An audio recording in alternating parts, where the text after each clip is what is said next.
Every time we finish, the room smells of sin. I tell myself I do it for the money, but my body, it still trembles from the memory of him. Just now, I actually enjoyed the shame and the control. I'm truly fucked. That sound. The transfer notification. He's the perfect sugar daddy. He never misses a payment, and he never catches feelings. My junior year, my dad got sick. I couldn't pay for school. Take it. This price buys your father's life and your ownership. I broke the one rule. Somewhere along the way, I fell for him. Fell for the bastard who treats me like a pet. Breaking news. CEO Victor Thorne is set to marry into the Sterling family next month. I froze. The air turned to ice. Marriage? He's getting married? He was just inside me. And now he's marrying another woman? What the hell am I to him? He turned off the TV, pinned me down, and took me roughly. He was taking it all out on me. But if I didn't say it now, I was truly done for. That night, I couldn't break away. One last time. Endure it, and I'd be free. But I was wrong. That devil never intended to let me go. He dressed, looked down at me, and said just one thing. Want to leave? Not until you pay off every cent you owe me. I'm at a grad party, but I feel like I'm still in that room, covered in his scent. Alex, Chloe's still waiting for you. Our campus goddess. Don't wimp out, man. Chloe is a good girl, but I can't touch her. Because I know there's a pair of eyes on me all the time. Suddenly, a chill hit the back of my neck. That familiar feeling of being hunted. I pushed Chloe off me, harder than I meant to, and staggered out of the bar. I ran to the street. The car was there. Matte black Bentley. Like a coffin. He didn't even look at me. He just took a long drag from his cigar and slowly blew out the smoke. Every time he does that, I know he's angry. Get in. I didn't want to move. I wanted to run. Don't make me say it twice. Unless you want your little girlfriend to disappear by tomorrow. I lost. I opened the door. I knew he wouldn't let me off easy this time.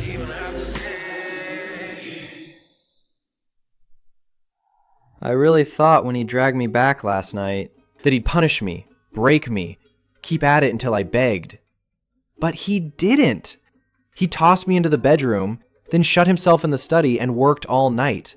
Like he was saying, yeah, I own you, but you're not even worth touching. So that's what I am now? Not even worth being his lover?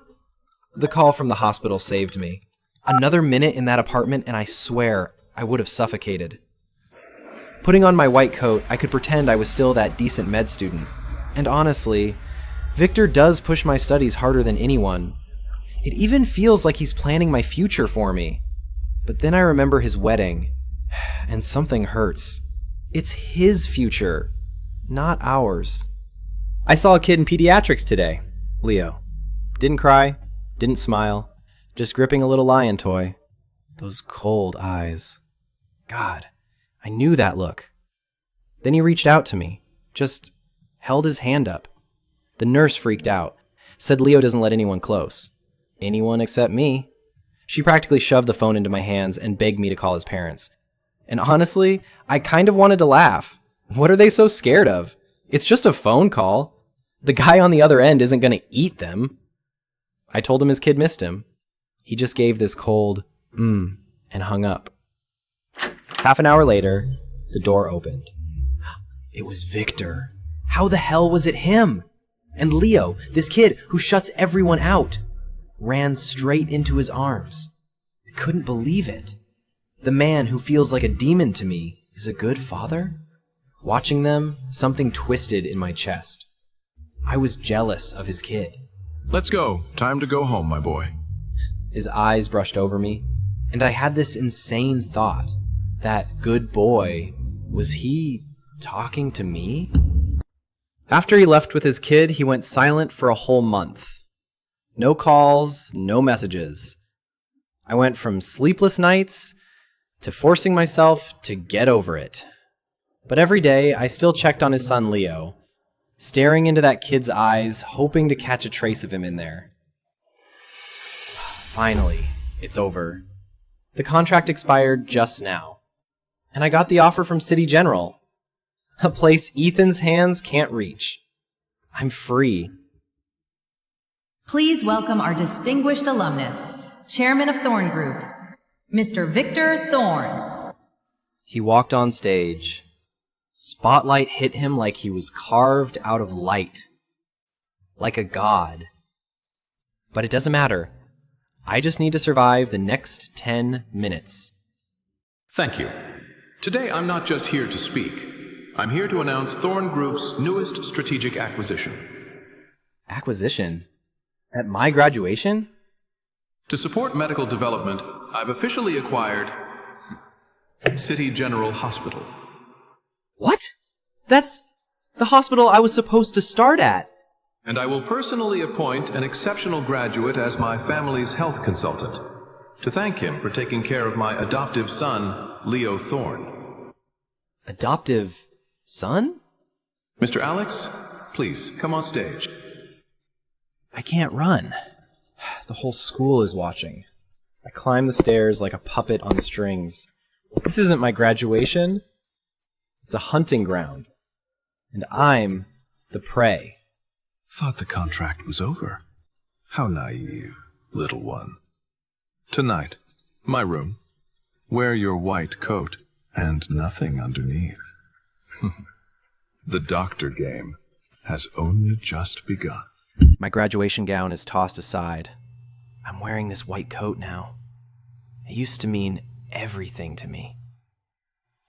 Now, it's a collar he put around my neck.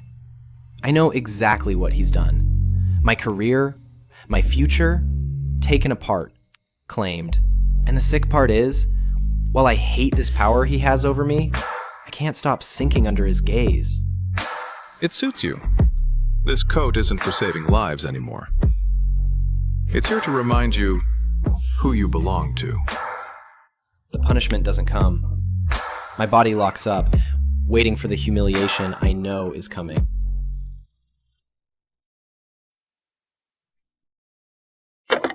Leo, what is it? Daddy, my stomach hurts. I'm scared. Leo is sick. And just like that, the doctor in me takes over. The shame disappears. My body moves before my brain does. The second Victor hangs up, I'm already running for the door. I hold him, listen to his breathing. My body heat calms him down. For that moment, my soul feels free.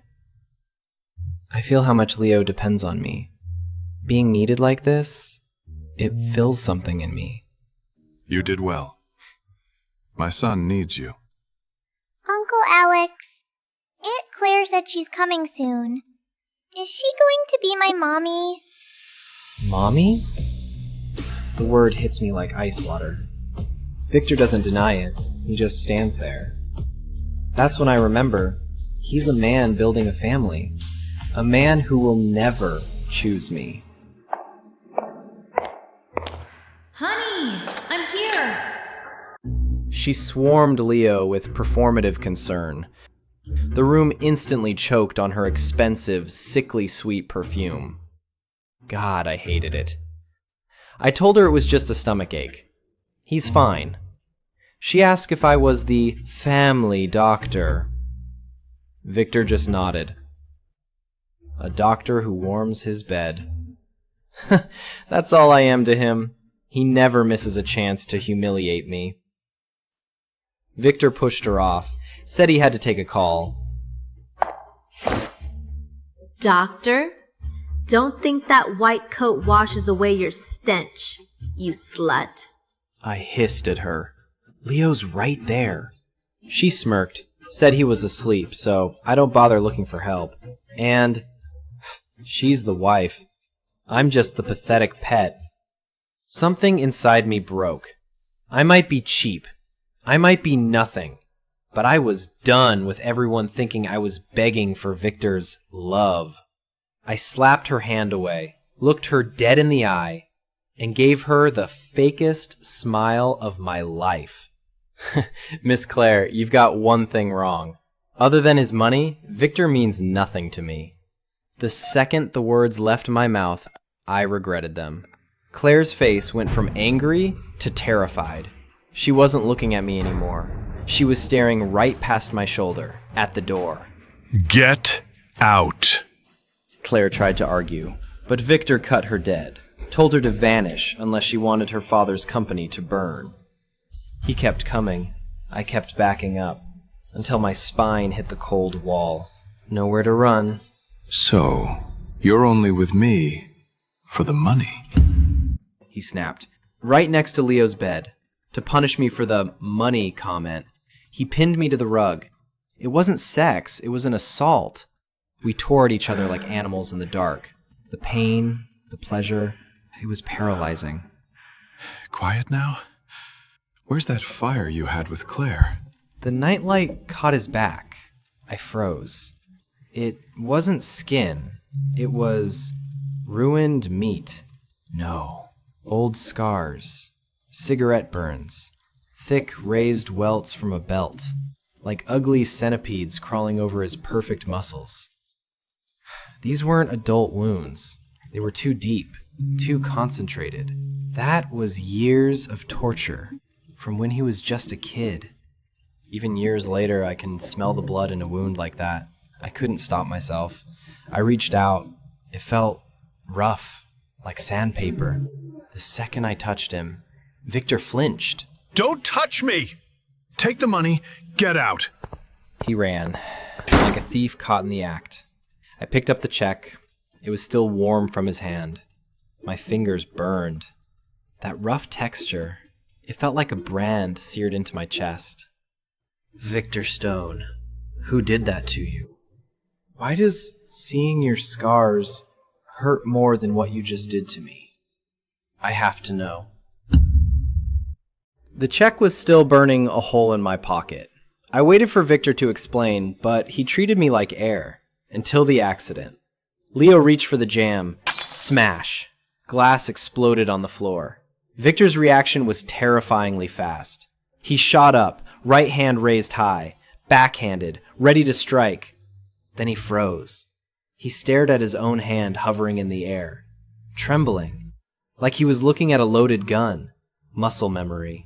The bastard who raised him must have stood just like that. Then he ran. Fled the room like the building was on fire, barking one broken order. Send Leo to Switzerland. Immediately. The study reeked of scotch.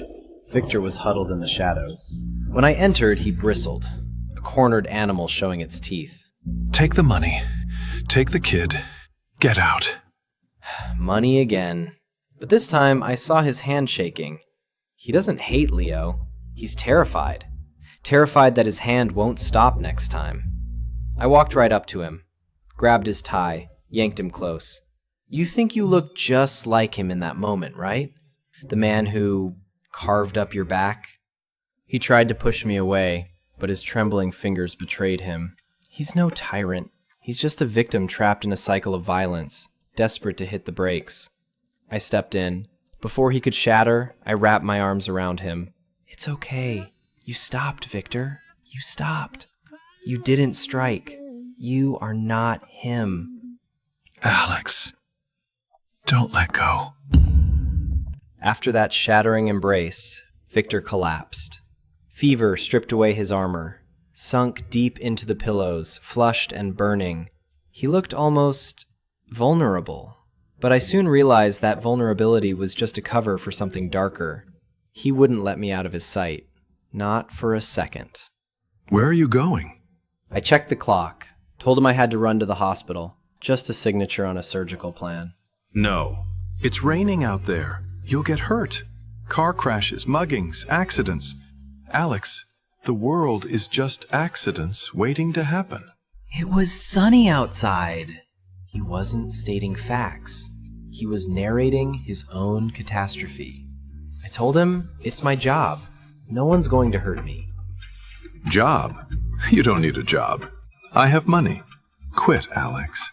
The only safe place is right here, with me. I wanted to fight back. Tell him I'm a grown man, not his canary. But before I could speak, I realized something worse. My phone was gone. My car keys, gone. Even the bedroom door, it had been locked from the outside. Stop looking, baby boy. From now on, I'm the only world you need. I finally understood what his love really was. It's not salvation, it's consumption. He wants to chew me up and swallow me whole, just to make sure I can never leave him. I've been on a hunger strike for 2 days. I thought it might buy me some dignity, or at least a little leverage. I was wrong. Victor Stone never negotiates. He came in cold as ice, holding a plate of fresh truffle risotto. He told me to open my mouth. I refused. He didn't even blink before dumping the expensive meal into the trash.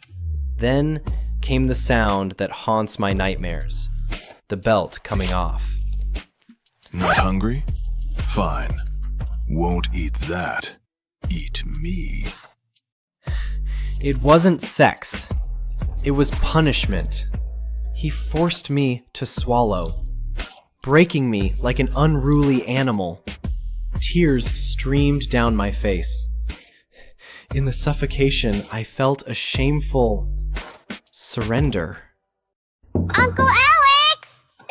Are you in there? It's dark. I didn't even wipe my mouth before I ran to the door, soothing Leo through the wood. Leo, I'm here. Go count 100 sheep. I'll be out when you're done. The crying stopped. I turned back and met Victor's gaze. The lust was gone, replaced by something darker, jealousy. He was hating his own son for getting a single second of my gentleness. He told me I could go see the kid, but the price was a black ring on my ankle, an electronic shackle. He moved me from the bedroom to the living room, just a bigger cage. He leaned in, whispering like a devil. You can spoil the kid all you want, but step 1 foot out that door, and I'll break your legs. As long as I keep my pant leg down to hide the blinking red ring, I can pretend I'm normal. Drawing in the garden with Leo, the sun was so bright I almost forgot I'm serving a sentence, until I looked up. In the shadows of the second floor, eyes were watching. Victor crushed his whiskey glass with his bare hand. Blood and scotch dripped through his fingers onto the carpet, but he didn't feel the pain. He was too busy staring at the way I looked at Leo, fixated on that unguarded tenderness he's never tasted. Uncle Alex, you get the biggest piece! The air froze. Victor stared at that chicken leg like it was poison. He didn't yell. He just dropped the verdict cold enough to freeze hell. Go to your room. Now! The kid left, and he snapped. He pinned me right into the leftover food. He roared, asking why I smiled at the boy, asking if I forgot who bought me. Don't forget whose property you are. Storms are a curse. Leo hid in the closet, not shaking, but clawing at the door until his fingers bled. That specific reaction to terror. It's exactly what Victor does. I barely calmed the kid down, stepped out, and saw the father. Victor was sitting in the shadows of the hallway, dead-eyed, staring at Leo's door, knuckling an empty liquor bottle. I demanded an answer. Why adopt a broken child? Just have a punching bag? Victor looked up. He didn't get mad. He just gave a miserable, broken laugh. I picked him because he is me. He told me seeing Leo in the orphanage was like seeing his younger self. Unwanted trash. I wanted to give him the father I never had. He wasn't torturing the boy. He was trying to save himself. My hatred crumbled. I'm a doctor. I can't walk away from a patient screaming for help. I dropped to my knees and hugged the tyrant. For the first time, I wanted to. Victor stiffened. Then he crushed me in his arms, holding on like a drowning man clutching driftwood. Don't lie to me, Alex. If this is just pity, then don't stop. Never stop. A package arrived this morning. No name, just an old leather belt. Identical to the scars on Victor's back. It was a death threat from his father, the old man. Victor snapped. He hasn't slept in 48 hours, guarding our door with a gun, terrified. The old man is close. He smells it. He smells that I have a weakness now. He's not afraid of dying. He's afraid his father will break me like he broke him. My heart shattered. I took the gun away and forced 2 sleeping pills into his hand. Just as he drifted off, the snitch arrived. Claire. She smiled. The package was her doing. I sent the photos to the old man. Enjoy this, doctor. Victor will come crawling back to marry me just to keep you alive. I rushed back. Victor had fallen off the bed, crawling toward the door, fighting the drugs. Nightmare and reality blurred. He thought his father was here. When he saw me, this invincible predator had tears in his eyes. He grabbed my wrist, shaking. Hide! Don't let him see you! If his father is Satan, Claire is the demon at the gate. But I'm done running. I gripped his hand tight. No one can hurt us, Victor. Sleep. It's my turn to keep watch. The nightmare became flesh. Victor's father, the man who carved hell into his son's back, has returned. He stood there in his 3-piece suit, like an exiled old king reclaiming his throne. You turned this company into a shelter, letting this filth in. Victor tried to move, but the bodyguards held him back. The old king turned to me, lifting my chin with his cane, inspecting me like livestock. He didn't need to do this behind Victor's back. He wanted to buy and sell me right in front of him, to prove Victor's impotence. 5 million. Take it, and get out of my son's sight. I looked at the check. Before I would have run. But now, I thought of the scars on Victor's back. I thought of his tears in the storm. If I took this money, I'd be admitting that Victor deserved his abuse. That he's just a pathetic wretch who has to buy affection. I wouldn't allow it. I tore the check into confetti, threw it back at him. Keep your dirty money. No one else gets to judge us. Not even you. Silence. Absolute silence. I thought I was dead. But then I fell into a familiar, shaking embrace. Did you hear that, Father? My canary grew fangs, and he bit you to protect me. Now, get out of our house. The old king had been gone for 10 minutes when a red laser dot silently cut through the curtains. It landed right on my chest. A sniper. Victor moved like a leopard, tackling me to the floor, covering my body with his. He was shaking. He realized the truth. As long as I stay in this house, I'm not just his lover. I'm the hostage his father will use to execute him.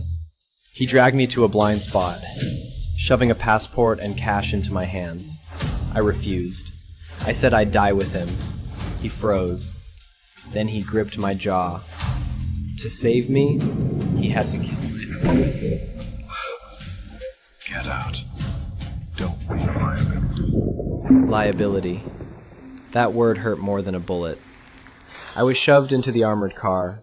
Before the door slammed, I saw Victor standing in the dark hallway. He was holding a gun, facing the window where the sniper was waiting.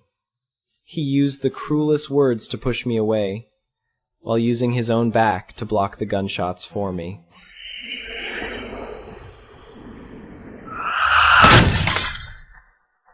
The world spun. Glass exploded. Victor, you thought sending me away was protection? Death wasn't in the house.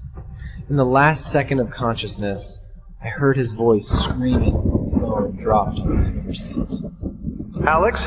Answer me! Alex! After the crash, I woke up in hell. 3 days in the old king's dungeon. He didn't kill me, because I'm the bait. He sat in the shadows, watching me like a broken artifact. Watch. To save a canary like you, he will become a monster far worse than I ever was. Prophecy came true. Victor arrived. Not to negotiate. On the monitor, I saw him tearing through the halls alone.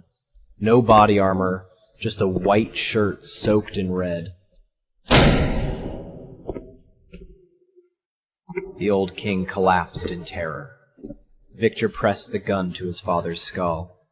His finger tightened on the trigger, knuckles white. He was shaking.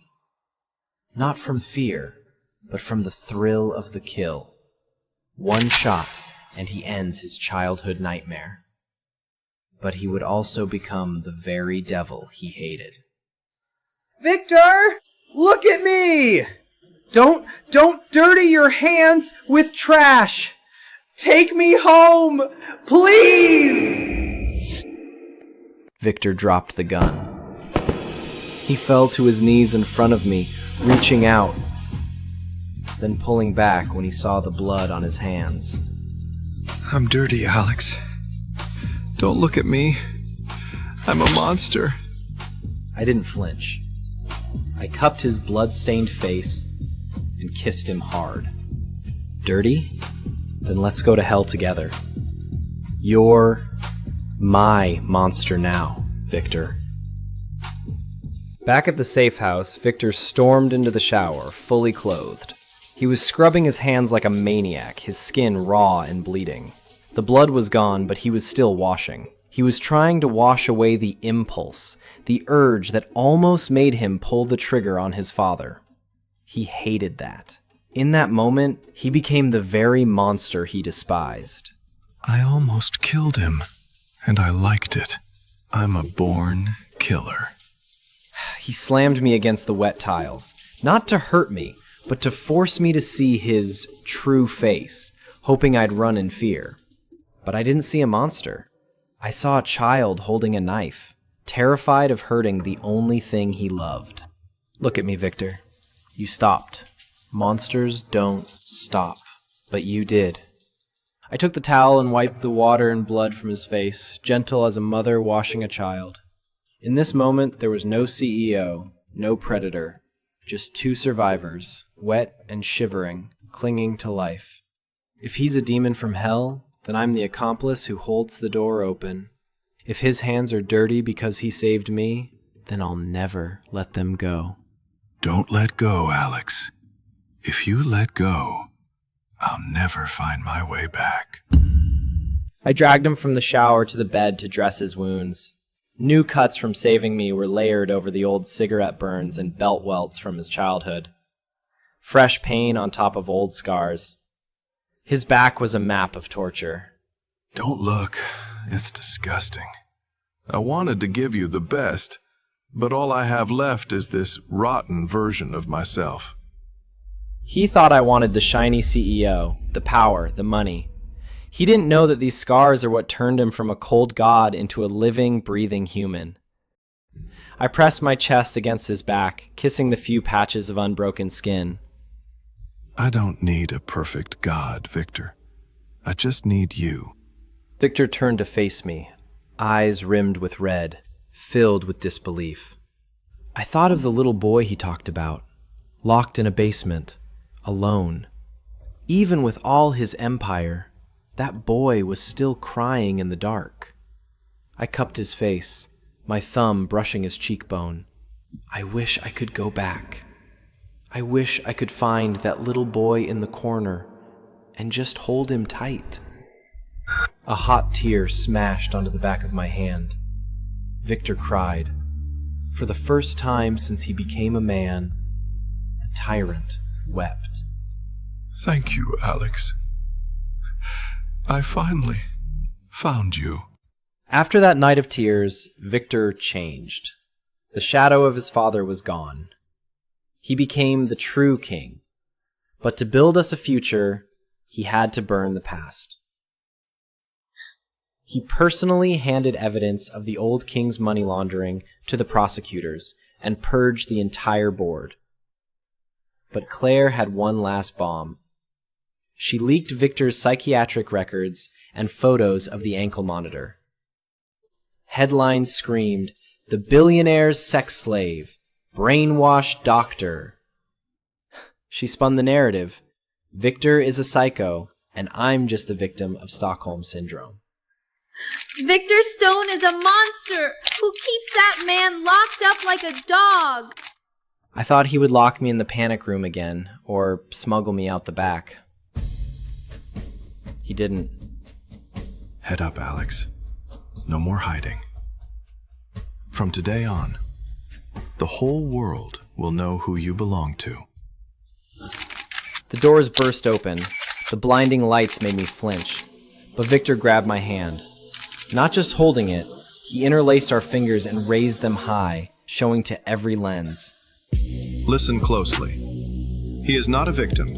He is not a prisoner. He is my lover. Touch him, and you declare war on me. The storm finally settled. Life became quiet. Almost too quiet. Victor, the man who used to solve problems with money and guns, was now sitting by the bed, clumsily reading a bedtime story to Leo. Watching them, I finally felt that the dream of a family had actually come true. After dinner, Victor stopped me. No flowers, no audience. Right there by the dining table, he dropped to one knee. Inside the box wasn't a diamond ring. It was a silver necklace. The pendant was a cheap, worn cufflink, the one I left in his bed the night we met. He had kept it all this time. I don't need an heir. Leo is our son. That's enough. And you, Alex, you are my only legacy. He held me close. He said he had one last trip to Switzerland to cut off the old king's final assets. Once that was done, we'd be free. I made him take that necklace with him and fasten it on me personally when he comes home. It's our little love covenant, his promise to me. I smiled and fixed his tie, just like any other ordinary morning. Come back early. I'm making soup. Okay, wait for me.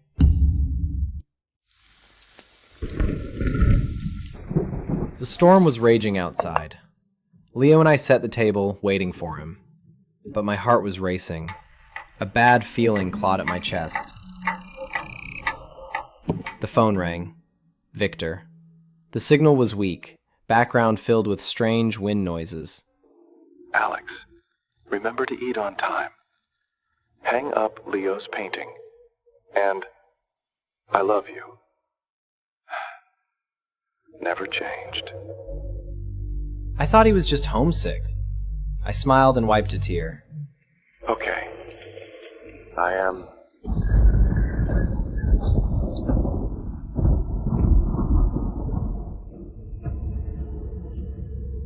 Breaking news. Thorn Group's private jet has lost contact.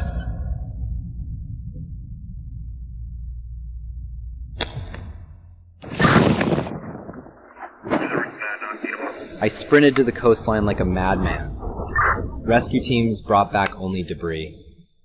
And that cufflink necklace, stained with salt water and blood. They looked at me with pity.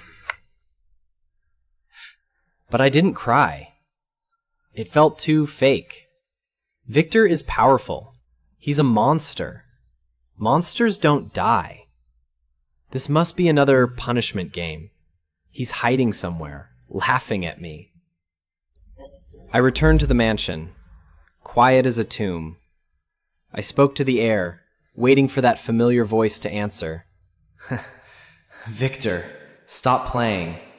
Come out. No answer. Fear finally choked me like a rising tide.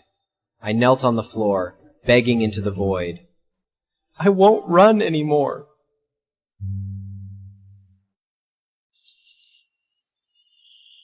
At the funeral, I wore his favorite black suit. Everyone wept, except me. I stood like a statue, because if I moved, I'd shatter. All shares of Thorn Group, billions in assets, and custody of Leo, all go to Mr. Alex. My God, instant billionaire. What a lucky bastard. They saw money. I saw chains. This wasn't an inheritance. It was a death sentence ensuring he controlled me from the grave. I looked at the heavy document and laughed out loud. A laugh uglier than any cry. You are cruel, Victor. I found this letter while sorting through his things. It read, "To my canary." Alex, by the time you read this, I can no longer lock you in a room. So I used the entire Thorn Empire to build you a bigger cage. As long as you live, you must guard this for me. You can't escape. The tears finally broke through. In a lonely corner, clutching that letter, I curled up and sobbed like a child.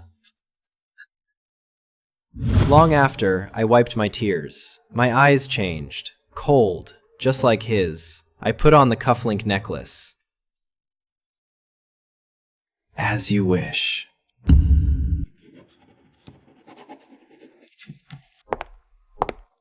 5 years.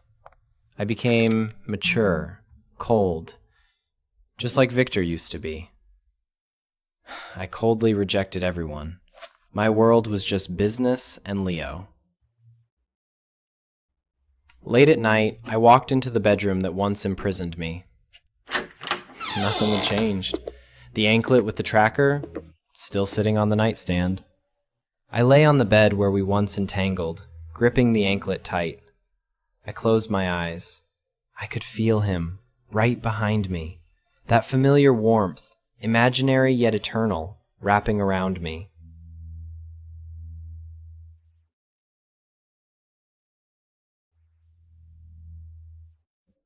You won, Victor. I'm not going anywhere. I am the master of this golden cage, and its only prisoner. I love you, my predator.